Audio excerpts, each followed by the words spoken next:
नमस्कार, news India देख रहे हैं आप। आपके साथ मैं हूं चारुल शर्मा। रुक करेंगे उत्तराखंड की खबरों का। एक बड़ी खबर आपको बता दें, उत्तराखंड में नकल विरोधी अध्यादेश लागू हो गया है। राज्यपाल ने नए अध्यादेश को मंजूरी दे दी है। दरअसल पेपर लीक पर अब 10 करोड़ जुर्माने से लेकर उम्र कैद तक की सजा अध्यादेश में रखी गई है। इस नकल पर भी 10 लाख जुर्माने से लेकर 10 साल तक की सजा हो सकती है। साथ ही अपराध में दोषियों की संपत्ति जब्त करने की बात भी कही गई है। उत्तराखंड में नकल विरोधी कानून लागू हो गया है।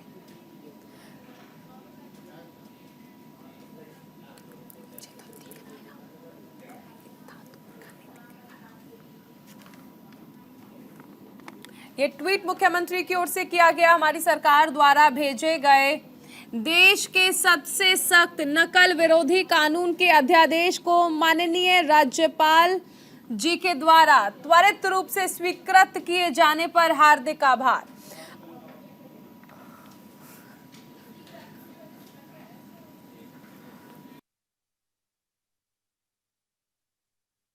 तो देखिए, जिस तरह से भर्ती परीक्षाओं में पेपर लीक हो रहे थे, इस पर लगातार विरोध किया जा रहा था। छात्रों का प्रदर्शन भी होता था। फिलहाल जिस तरह से कहा गया था सरकार की ओर से, ऐसे में मुख्यमंत्री ने, जो सरकार ने अध्यादेश लागू किया था, जो बनाया था, वो लागू हो गया है। इस कानून के बन जाने से अब जितनी भी होने वाली परीक्षाएं हैं, वो सारी परीक्षाएं इससे आच्छादित हो जाएंगी। ये कानून उन पर लागू हो जाएगा। और इस कानून के अंतर्गत जो हमने प्रावधान किया है कि अगर कोई परीक्षा में भाग लेने वाला अगर इसमें पकड़ा जाता है तो अगले 10 वर्षों तक वो परीक्षाओं में भाग नहीं ले पाएगा। नकल करवाने वाले जो गिरोह हैं, जो प्रमुख लोग हैं, अगर वो पकड़े जाते हैं तो उनको भी जहां 10 साल की कैद होगी, वहीं सारी संपत्ति भी उनकी कुर्क होगी। वहीं उत्तराखंड में देश का सबसे सख्त नकल विरोधी कानून लागू हो गया, लेकिन फिर भी कांग्रेस का धरना प्रदर्शन अब भी सड़कों पर जारी है।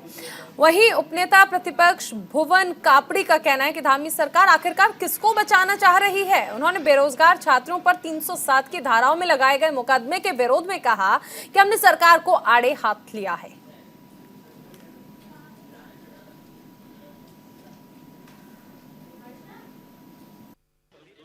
लॉ इन ऑर्डर बिगाड़ा है, जिसका काम है कि लॉ इन ऑर्डर संभालना, वही आज लॉ इन ऑर्डर बिगाड़ रहा है। पुलिस के सिपाहियों के, पुलिस के अधिकारियों के हाथ पर पत्थर दिखाई दे रहे हैं, पत्थर मारते हुए जा रहे हैं, युवाओं के बीच पहले पथराव कर रहे हैं, फिर लाठियां बाज रहे हैं और 307 जैसे संगीन धाराओं पर मुकदमे लगा रहे हैं। पुलिस की ये दमनकारी नीति हमारे प्रदेश की कानून व्यवस्था को बनाने की जगह बिगाड़ रही है। इसलिए हम डीजीपी का घेराव कर रहे हैं।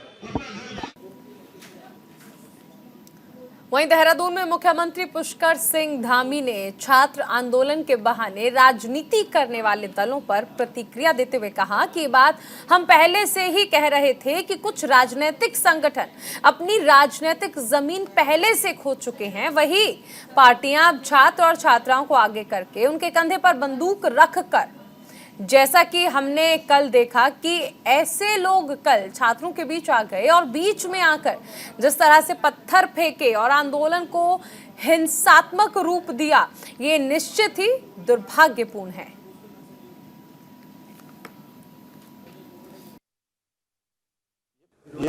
ये बात हम शुरू से ही कह रहे थे कि कुछ राजनीतिक संगठन जो अपनी जमीन पूरी तरह से खो चुके हैं, देश भर के अंदर भी और उत्तराखंड के अंदर भी, अब छात्रों और छात्राओं को आगे करके उनके कंधों पर बंदूक रखकर वो कहीं ना कहीं इस प्रकार का काम कर रहे हैं। जैसा कल देखा कि कुछ लोग छात्रों के रूप में उस बीच में आ गए और बीच में आकर उन्होंने जिस प्रकार से पत्थर फेंके हैं, जिस प्रकार से हिंसात्मक उस आंदोलन की तरफ ले गए हैं, ये निश्चित रूप से दुर्भाग्यपूर्ण है।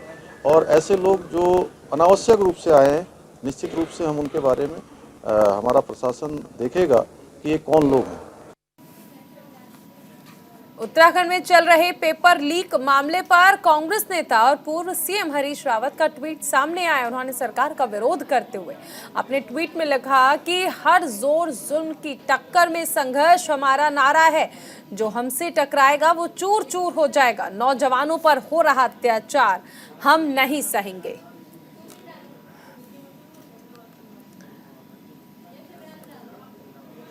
वरिष्ठ कांग्रेसी नेता और उत्तराखंड के पूर्व सीएम हरीश रावत की ओर से ये ट्वीट किया गया।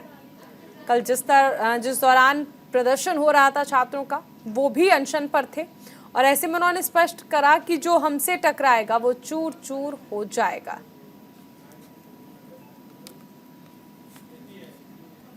उधर देहरादून में छात्रों पर पुलिस के लाठी चार्ज किए जाने के बाद विपक्ष सरकार को घेरने का काम कर रही है। आज कांग्रेस की तरफ से पूरे प्रदेश में सरकार के खिलाफ विरोध प्रदर्शन हुआ, साथ ही कई जगह पुलिस के साथ झड़प देखने को मिली। इसको लेकर विधानसभा अध्यक्ष रितु खंडूरी ने कहा कि पेपर लीक मामले में छात्रों के धरने में कुछ अराजक लोगों ने माहौल खराब करने का प्रयास किया। प्रदेश सरकार इस मामले में जांच कर सच्चाई सामने लाने का काम करेगी।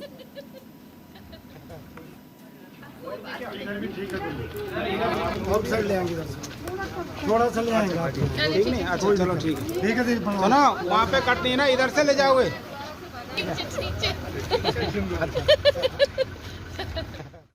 शांतिपूर्वक जो बैठे हुए थे, धरना दे रहे थे हमारे बच्चे, उस पूरे धरना को कैप्चर करने का प्रयास किया और पथराव हुआ।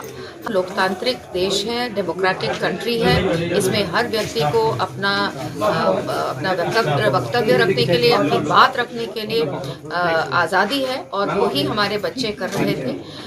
लेकिन मुझे पूरा विश्वास है कि हमारी सरकार इसमें दूध का दूध और पानी का पानी करेगी। मैं सरकार से दरख्वास्त भी करूंगी कि जो हमारे नौजवान बच्चे हैं, जो आप में अपना उज्जवल भविष्य खोज रहे हैं, आप में देख रहे हैं कि नियुक्तियों में और परीक्षाओं में पारदर्शिता होगी, ट्रांसपेरेंसी आएगी, रूल्स और रेगुलेशन के माध्यम से नियुक्तियां होंगी, उस पर आप ज़रूर बहुत अच्छा कदम आगे उठाएंगे। खबर हरिद्वार से है, जहां पर जेई पेपर लीक मामले की जांच कर रही है एसआईटी ने एक कोचिंग सेंटर संचालक को गिरफ्तार किया। आरोपी कोचिंग सेंटर संचालक रुड़की में जीनियस एजुकेशन पॉइंट के नाम से कोचिंग सेंटर चलाता था, जो कोचिंग करने वाले छात्रों से पैसे लेकर नकल कराता था। पुलिस ने इनके पास से 2 लाख कैश और कई ब्लैंक चेक भी बरामद किए हैं। मामले में एसएसपी अजय सिंह का कहना है कि कोचिंग सेंटर संचालक विक्की पेपर लीक करने वाले गिरोह के संपर्क में है और उसने भी एक पेपर खरीद कर कोचिंग कर रहे छात्रों को नकल कराई। इसकी एवज में उसने छात्रों से करीब 20 लाख रुपए वसूले। और ये इस तरह से जो है 3 लोग इसमें अलग अलग समय पर गिरफ्तारी हो चुकी है। आज जो है रुड़की क्षेत्र का कोचिंग इंस्टीट्यूट जेएनएस नाम का कोचिंग इंस्टीट्यूट है, जिसका संचालक विवेक जो है उर्फ विक्की जो है, इसको गिरफ्तार किया गया है। चूँकि इसकी संलिप्तता में कुछ छात्रों द्वारा जो हमें जानकारी मिली थी कि कुछ छात्रों को इसने जो है बरगलाकर और उसको पैसे लेकर करीब 20 लाख रुपए शुरुआती स्टेज पर खुद से लिए थे, और जिसमें प्रश्न पत्र देने के नाम पर इनको उदलहेड़ी और सहारनपुर रोड पर जो है एक मकान में जो है और अन्य छात्रों को भी ले जाया गया था, जिसमें इसकी प्रमुख भूमिका थी। पूछताछ में ये भी पता चला छात्रों से कि इन परीक्षाओं के निरस्त होने के बाद भी कोचिंग संचालक द्वारा कुछ संगठनों को इसमें फंडिंग की जा रही थी, परीक्षा कैंसिल और उसको लेकर आंदोलन के लिए किया जा रहा था, जिनमें छात्रों के भी हमारे द्वारा ऐसे बयान जो माननीय न्यायालय में भी कराए जा रहे हैं। साथ ही साथ अभियुक्त से भी पूछताछ में काफ़ी अहम जानकारी मिली है। वहीं देहरादून में छात्रों पर पुलिस के किए गए लाठीचार्ज के विरोध में कांग्रेस पूरे प्रदेश में विरोध प्रदर्शन कर रही है। धर्मनगरी हरिद्वार में कांग्रेस और युवा कांग्रेस के कार्यकर्ताओं ने सरकार के खिलाफ विरोध प्रदर्शन कर छात्रों पर हुए लाठीचार्ज की निंदा की और चेतावनी दी कि कांग्रेस छात्रों के लिए सदन से सड़कों तक आंदोलन करेगी। और ऐसे में हरिद्वार कांग्रेस के कार्यकारी महानगर अध्यक्ष सतपाल ब्रह्मचारी का कहना है कि देहरादून में छात्रों पर पुलिस ने लाठीचार्ज की, जिसके विरोध में कांग्रेस और युवा कांग्रेस पूरे प्रदेश में धरना प्रदर्शन कर रही है। प्रदेश सरकार ने बेरोजगार युवाओं के साथ जो तांडव किया, उसकी मैं निंदा करता हूँ।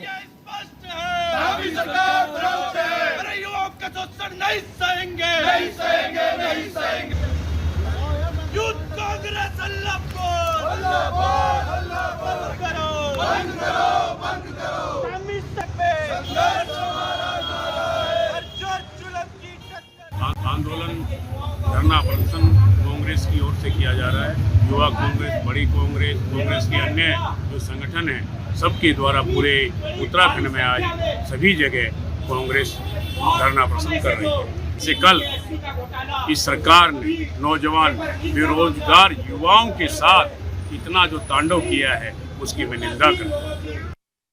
जिस राज्य में युवा मुख्यमंत्री के तौर पे युवा के हाथ में बागडोर दी और उसके राज में युवा मुख्यमंत्री के राज में युवाओं पर लाठीचार्ज जो कि बेहद निंदनीय है और इसका यूथ कांग्रेस पुरजोर तरीके से विरोध करती है और आगे रणनीति बनाकर इसके लिए एक उग्र आंदोलन की तैयारी की जाएगी। वहीं धर्मनगरी हरिद्वार से हैरान करने वाला मामला सामने आया, जहां एक कलयुगी मां ने पैसे के लालच में 3 महीने के बच्चे का सौदा 9 लाख रुपए में कर दिया।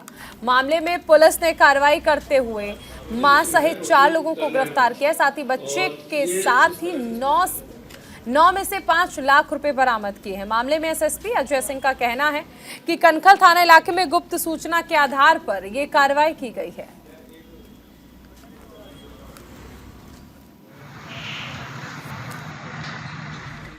थाना कनखल में एक शिकायत प्राप्त हुई थी गोपनीय रूप से कि इस तरह से यहाँ पर एक डीलिंग हुई है। क्षेत्र में रहने वाली एक महिला और उसके रिलेटिव ने जो है रानी पोखरी क्षेत्र में एक अपने 3 माह के बच्चे को कुछ काफ़ी बड़ी धनराशि में बेचा है।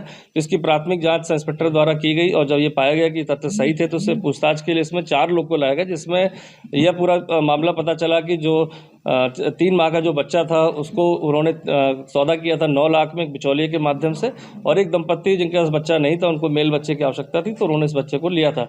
लेकिन पैसे की लेन देन और बिचौलिए के कारण कहीं कोई ऐसी हुई जिससे बात कहीं से आई गोपनीय रूप से, जिसमें पुलिस ने इसमें जांच करने के बाद मुकदमा दर्ज कर लिया है। 5 लाख रुपए जो लेन देन के थे वो बरामद हो गए। साथ ही साथ जो है बच्चे के जो नाना और उसकी मदर अरेस्ट हुई, एक बिचौलिया अरेस्ट हुआ। साथ ही साथ जो दंपत्ति खरीदने वाले थे उसमें से एक महिला की अरेस्ट की गई है। चूंकि अरेस्टिंग अभी हुई है, 4 लोग के नाम प्रकाश में आए। आगे भी इसमें कोई अगर जुड़ा होगा तो उसके खिलाफ भी कार्रवाई के लिए टीम को बताया गया है। हरिद्वार के बहदराबाद में देर रात सड़क हादसा हो गया। बैंड बाजे की धुन पर डांस कर रहे बारातियों को एक बेकाबू कार ने टक्कर मार दी। हादसे में एक बैंड वाले की मौके पर ही मौत हो गई, जबकि 31 बाराती घायल हैं। कार की इतनी तेज रफ्तार थी कि वो बारातियों को रौंदते हुए आगे निकल गई। कुछ दूर जाने के बाद भीड़ ने कार को रोक लिया और ड्राइवर की जमकर धुनाई की। हादसे के बाद सीओ ज्वालापुर, बहदराबाद थाना अध्यक्ष और पुलिस टीम ने मौके पर पहुंचकर घायलों को अस्पताल भिजवाया। साथ ही कार कब्जे में लेकर चालक को गिरफ्तार किया है।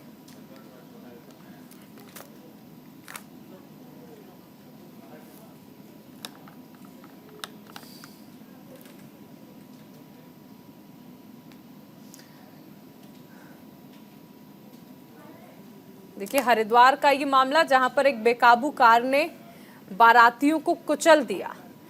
एक व्यक्ति की मौके पर ही मौत हो गई, लेकिन 31 लोग घायल बताए जा रहे हैं। बारातियों को बेकाबू कार ने दरअसल टक्कर मार दी। इस दौरान कहा गया कि आगे जाकर इस गाड़ी को रोक लिया गया और चालक को पुलिस ने गिरफ्तार कर लिया।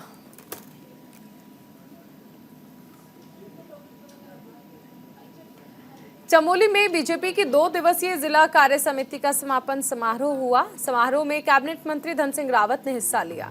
इस दौरान मंत्री धन सिंह रावत ने कहा कि मैं जिला कार्य समिति में शिरकत करने आया हूं और साथ ही आगामी चुनावों के लिए कार्यकर्ताओं को तैयार रहने के लिए भी कहा गया है।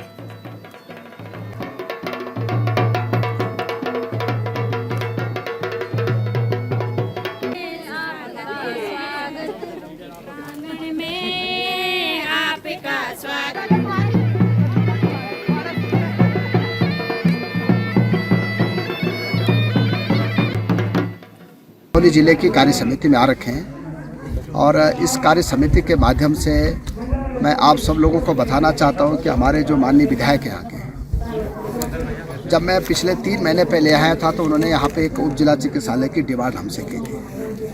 आज 3.5 करोड़ रुपए की लागत से हमने उसका विधिवत जो है भूमि पूजन कर दिया है और जो भी यहाँ स्वास्थ्य के क्षेत्र में चाहे होगा, चाहे हॉस्टल चाहे होगा, चाहे डॉक्टरों के लिए आवास चाहे होंगे, चाहे अल्ट्रा मशीन चाहे होंगे, चाहे एक्सरे मशीन चाहे होंगे, चाहे डॉक्टरों की नियुक्तियाँ होंगी, हमारी सरकार गैर शरण में पर्याप्त जो है स्वास्थ्य के क्षेत्र में हर प्रकार की व्यवस्था करने जा रही है। अल्ट्रासाउंड मशीन भी आपने परसों में जो फ़ोन किया था हमने यहाँ अल्ट्रासाउंड मशीन भी दे दी है। डॉक्टर भी 60 डॉक्टर हमने यहाँ पे भेज दिए। और अभी मार्च में जैसे 30 मार्च को 350 डॉक्टर जो है पास आउट हो जाएंगे, तो पूरे चमोली जिले को हम लगभग 50 नए डॉक्टर और देने वाले। वहीं चमोली के समस्त न्यायालय में राष्ट्रीय लोक अदालतों का आयोजन किया गया। जिला विधिक सेवा प्राधिकरण सचिव सिमरनजीत कौर ने बताया कि जिले के समस्त न्यायालय में सुलह समझौते के आधार पर निस्तारित होने वाले मामलों का हल किया गया, जिसमें फौजदारी, मोटर दुर्घटना, वैवाहिक समस्या समेत वेतन भत्ता और धन वसूली जैसे मामलों की सुनवाई की गई।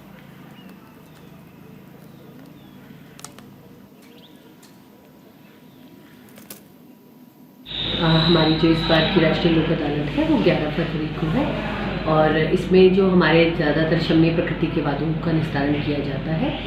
अभी क्योंकि हमारी पूर्व में दिसंबर में एक लोक अदालत हुई थी, तो नवंबर में लोक अदालत हुई थी, जिस वजह से इस बार जो केसेस की संख्या है वो कम है और हमारे 396 से लगभग 40 केस इस बार लगे हैं लोक अदालत के लिए और प्री लिटिगेशन के भी लगभग 150 मामले आए हैं। तो अभी हम देखेंगे, कोशिश तो पूरी है, प्रचार भी चल रहा है, हमारा प्रसार प्रचार चल ही रहा है और आज भी 2 काउंसलिंग अभी चल रही हैं और मध्यस्थता केंद्र में लोग बैठे हुए हैं और देखते हैं कि कैसा रिजल्ट रहेगा कल। और उम्मीद तो है कि जो जितने 40 मामले भी यदि जो लगे हैं हमारे, अगर वो निस्तारित हो जाते हैं तो हम एक अच्छा नंबर दे पाएंगे और परसेंटेज वाइज देखा जाए तो जो शमनी प्रकृति के बाद है उसका 10% हम कर पाएंगे।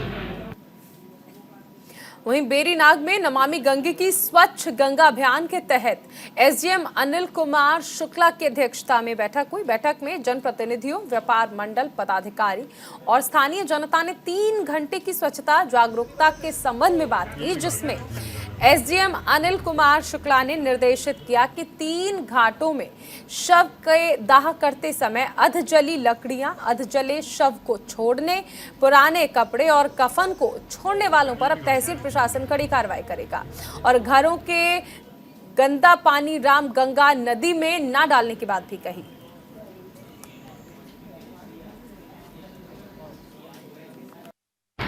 हाँ, ठोस अपशिष्ट के संबंध में आजकल ड्राइव चल रहा है, इसी के संबंध में एक बैठक यहाँ पर ली गई थी ताकि हमारा जो है रामगंगा नदी साफ़ सफाई इसकी अच्छी तरीके से की जा सके, इसकी पवित्रता बनी रहे और जो थल नगर है इसकी भी साफ़ सफाई अच्छे ढंग से हो सके। इसके संबंध में आज एक बैठक ली गई और यहाँ पर जो है बेरीनाग, पांखू और डीडी हाट थल के श्मशान घाट भी हैं, तो उसके संबंध में उसकी साफ़ सफाई के संबंध में भी चर्चा हुई और काफ़ी सकारात्मक चीज़ें निकल के आई हैं और इसमें हम जो है अग्रिम कार्रवाई करेंगे। उधर चंपावत के टनकपुर तहसील सभागार में विधिक सेवा समिति ने नशा मुक्ति अभियान को लेकर बैठक की। बैठक में फैसला लिया गया कि टनकपुर के साथ साथ जिला चंपावत को भी नशा मुक्त बनाने का अभियान चलाया जाएगा। इसके बाद अंतर्गत नशे के कारोबार में लिप्त लोगों पर कार्रवाई की जाएगी। साथ ही मेडिकल स्टोर और अन्य जगह पर नशे को बढ़ावा देने वाली सामग्री मिलने पर कार्रवाई की जाएगी। टनकपुर की तहसीलदार पिंकी आर्या ने बताया कि हम सब लोगों को टीम वर्क के साथ काम करना होगा और एक साथ कदम उठाना होगा। बैठक में यह भी चर्चा हुई कि जो बाहर से आने वाले व्यक्ति हैं उन पर पैनी नजर रखी जाएगी।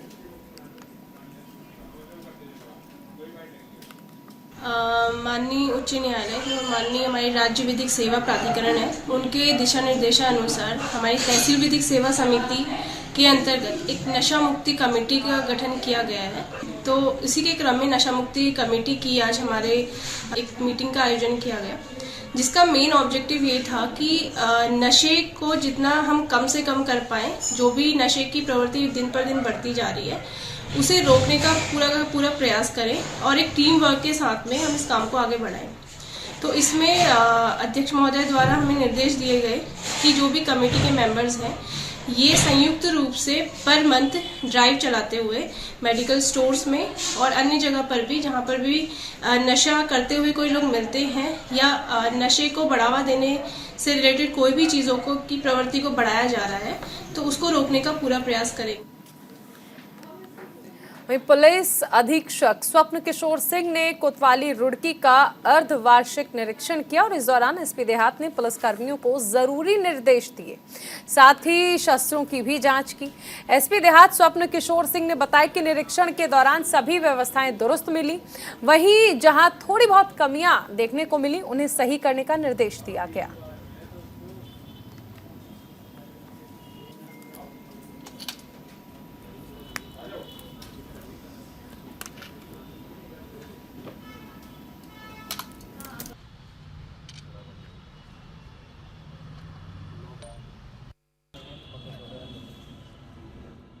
कोतवाली सिविल लाइन का अर्धवार्षिक निरीक्षण है और इस दौरान शस्त्रों के रखरखाव, उनकी हैंडलिंग और उसके अन्य जो अहकामात हैं थाने पर, जो राहत एवं बचाव उपकरण हैं या अन्य जो पुलिस के दैनंदिन के उपयोग में आने वाली वस्तुएं हैं, जैसे क्राइम किट है, सेक्सुअल ऑफेंसेस किट है, नारकोटिक्स किट है, इन सभी के रखरखाव, उनके इस्तेमाल आदि के संबंध में समीक्षा की गई है।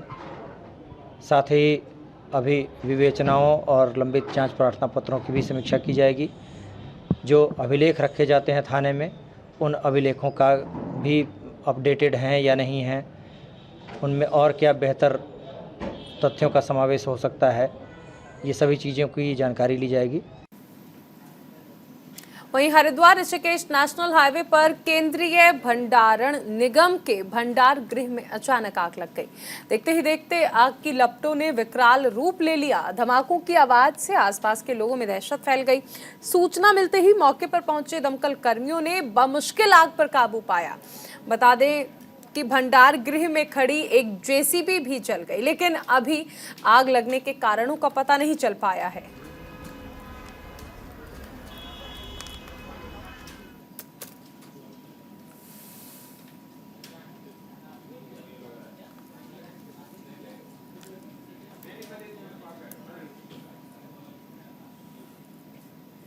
वहीं पिरान कलियर थाना पुलिस ने गौकशी की सूचना पर एक मकान पर छापा मारा और 2.5 कुंतल गौमांस बरामद किया।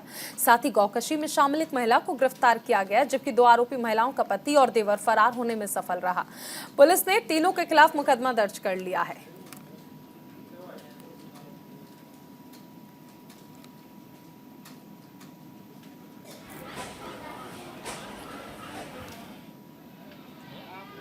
देर रात्रि कलियर थाना क्षेत्र अंतर्गत मुकर्रबपुर गांव में सूचना मिली थी कि संरक्षित पशु का मांस वहां कुछ लोग कटान करके बेच रहे हैं। इस सूचना पर थानाध्यक्ष कलियर के नेतृत्व में टीम के द्वारा कार्रवाई करते हुए संरक्षित पशु का लगभग 2.5 किलो मांस, 2.5 क्विंटल मांस एवं एक अभियुक्ता को गिरफ्तार किया गया और 2 अन्य वांछित हैं, नावेद और कल्लू, जिनकी गिरफ्तारी हेतु प्रयास जारी है। खबर हरिद्वार से है, जहां कावड़ मेले को लेकर जिला प्रशासन अवैध अतिक्रमण पर कार्रवाई कर रहा है। 18 फरवरी को महाशिवरात्रि है, जिससे पहले कावड़िए गंगा जल भरने हरिद्वार पहुंच रहे हैं। जिले में नगर निगम के बनाए गए पिंक वेल्डिंग जोन के बाहर किए गए अतिक्रमण को जिला प्रशासन की तरफ से हटाया गया और सख्त हिदायत दी गई कि अगर अवैध अतिक्रमण किया गया तो कार्रवाई होगी। और ऐसे में सिटी मजिस्ट्रेट अवधेश कुमार का कहना है कि जिलाधिकारी के निर्देश पर महाशिवरात्रि से पहले बड़ी संख्या में कांवड़िए यहां पर आते हैं और इसे देखते हुए सड़क के दोनों तरफ अवैध अतिक्रमण को जल्द से जल्द हटाया जाएगा।